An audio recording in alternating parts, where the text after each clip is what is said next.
अपने पसंदीदा शो के फुल एपिसोड देखने के लिए अभी डाउनलोड करें दंगल प्ले ऐप।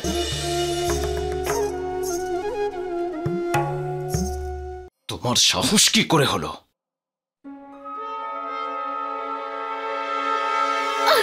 অনেক সহ্য করেছি তোর এই নোংরামি ব্রজ। তোর এত বড় সাহস যে প্রথমে তুই আমার বোনের গায়ের উপর হাত তুললি আর আজ জ্যোতি দিদির উপর। তোকে আজকেই আমি শেষ করে দেবো। ছেড়ে দে দিদি। তুই মারবি আমাকে? হ্যাঁ আমি তোকে মারবো। আয় মার আমাকে, মার। সরে যা দিদি, সারা জীবন জেলে কাটাতে হবে তোকে। আয় মার। এ চাইছে যে তুই ওকে মার, তারপর পুলিশ কমপ্লেইন করে তোকেই দোষী সাব্যস্ত করবে। ছাড় ওটা, ফেল।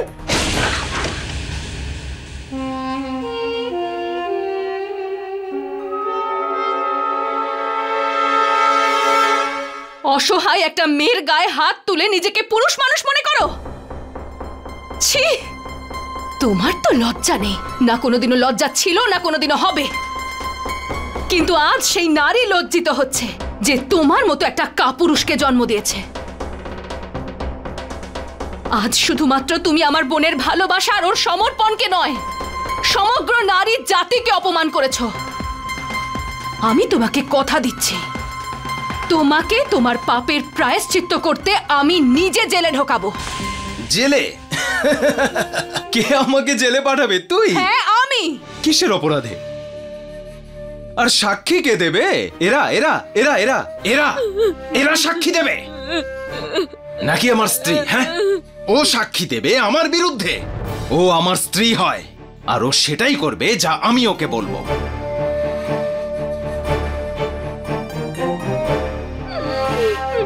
চল সুষমা, চল সুষমা, ওঠ ওঠ। এর বেকার হুমকি শুনে কোনো লাভ নেই। চল পুলিশ স্টেশন, চল। এই দাঁড়াও, আমার সামনে দিয়ে আমার স্ত্রীকে নিয়ে যাচ্ছ? ছাড়ো একে, ছাড়ো। জ্যোতি বশিষ্ঠ, তোমার যা করার না নিজের বাড়িতে গিয়ে করবে, যাও। তুমি কে আমার আর আমার স্ত্রীর মাঝে কথা বলার? হ্যাঁ, সম্পর্কের মানে বোঝো তুমি? যে সম্পর্ক নিয়ে এত অধিকার ফলাচ্ছ? এই শুধুমাত্র তোমার বউ নয়, ও আমার বোনও। ও কারোর মেয়ে আর একজন নারীও। সেই নারী যে সারা জীবন সহ্য করেছে, সব সময় অপমানিত হয়েছে। আর তোমাদের মতো পুরুষ মানুষরা ওদেরকে অসম্মানিত করেছে, লজ্জিত করেছে। নারীদেরকে তুমি খুব দুর্বল মনে করো, তাই না? আর এই বেচারি মেয়েটা সারা জীবন তোমাকে শুধু ভালোবেসেছে। এই নারীরাই তোমাদের মতন পুরুষদেরকে পরমেশ্বর বানিয়ে দেয়, কিন্তু তুমি পরমেশ্বর হওয়ার যোগ্য নও। তুমি নিজেকে পুরুষ বলে মনে করো, আর এই পুরুষরা তো নারীকে রক্ষা করার জন্য তাদের পাশে থাকে। তুমি রাক্ষস হয়ে গেছো, রাক্ষস। তুমি ভুলে যেও না যে এই নারী তার সহ্যের সীমা ছাড়িয়ে গেলে তোমার সর্বনাশ করে দিতে পারে। তুই করবি আমার সর্বনাশ? তুই করবি আমার সর্বনাশ? হ্যাঁ হ্যাঁ আমি, আমার সাথে সুষমা আর এখানে দাঁড়িয়ে থাকা সমস্ত নারী, এরা সবাই মিলে তোমার ভেতরের শয়তানটাকে মেরে ফেলবে। এরা? এই মহিলারা? এরা সেই মহিলা জ্যোতি যারা তাদের স্বামীর কথা শুনে বাড়ির কোণে বসে থাকে। জানি আমি, যাদের সারা জীবন ধরে দাবিয়ে রাখা হয়েছে তাদের পক্ষে অত্যাচার দেখে লড়াই করা খুব মুশকিল। কিন্তু একটা কথা ভুলে যেও না, যদি নারীর মধ্যে সহ্য করার অসীম ক্ষমতা থাকে তাহলে নারী আবার কালীর রূপ।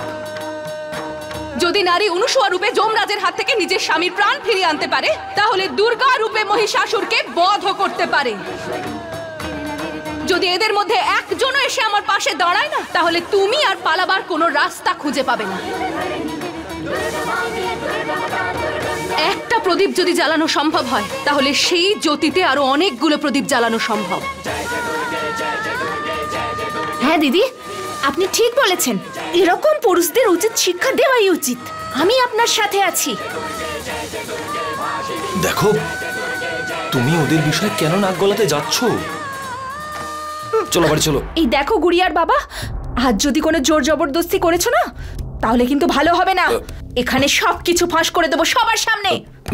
তুমিও আমায় কম কষ্ট দাওনি। দেখতে পাচ্ছ ব্রজ, শুনতে পাচ্ছ তুমি?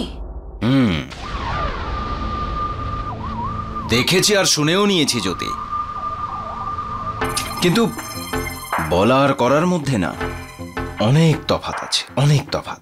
যদি কোনো নারী প্রতিজ্ঞাবদ্ধ হয় তাহলে সেই প্রতিজ্ঞা ভাঙা অসম্ভব।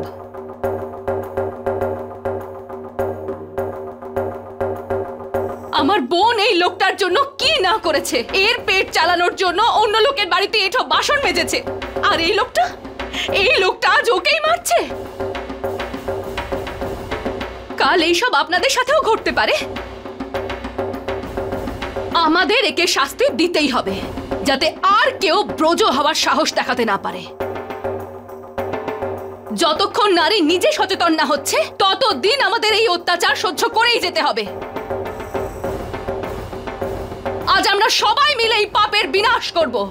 এসো, এগিয়ে এসো, বলো যে তোমরা সবাই আমার পাশে আছো। এসো।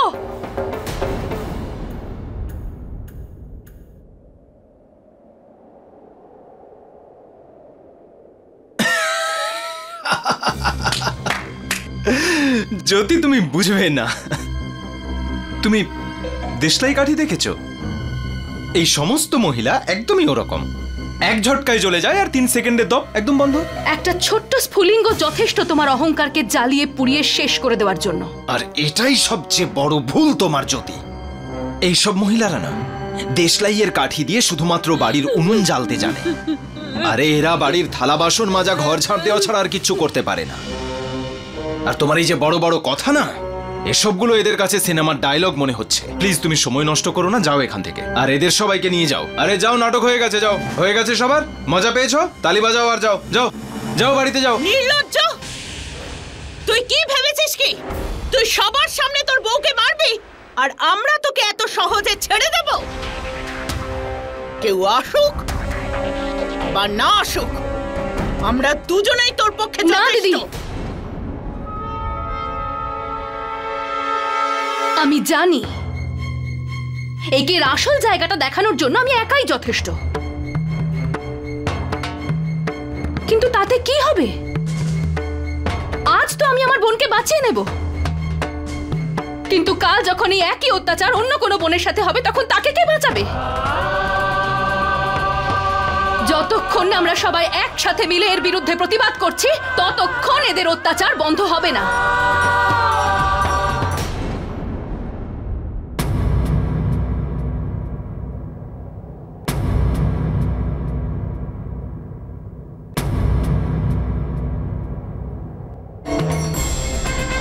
নারীদের কাজ শুধুমাত্র বাচ্চা জন্ম দেওয়া নয়, দুমুঠো খাবার তো কোনো প্রাণীও জোগাড় করতে পারে, কিন্তু শুধুমাত্র ওইটুকুর জন্য আর কতদিন অত্যাচারিত হবেন? কতদিন আর এরকম শয়তানদের অত্যাচার সহ্য করবেন? আপনাদের কি আত্মসম্মান নিয়ে বেঁচে থাকার কোনো অধিকার নেই?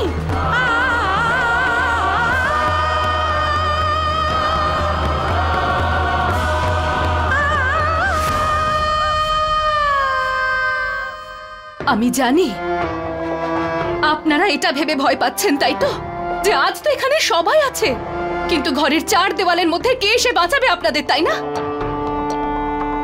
আসল সত্যিটা হলো এই ভয়টাই আমাদের সবথেকে বড় শত্রু। মেরে ফেলুন এই ভয়টাকে, সরিয়ে ফেলুন নিজেদের মন থেকে, তবেই বাঁচবেন। যদি আপনি ভয় না পান তাহলে কেউ আপনাদের ভয় দেখাতে পারবে না। আর একে আবার কি ভয় পাচ্ছেন? হ্যাঁ, এও তো রক্ত মাংসের একটা মানুষ, আমাদেরই মতো, কোনো ঈশ্বর তো নয়। আমরা সবাই একসাথে মিলে যদি প্রতিবাদ করি তাহলে কেউ আমাদের গলার আওয়াজ বন্ধ করতে পারবে না। একটু এগিয়ে এসে আমাকে বলুন যে আপনারা সবাই আছেন আমার পাশে। শেষ করে দিন এই ভয়টাকে, সবাই আছেন আমার সাথে, বলুন আপনারা।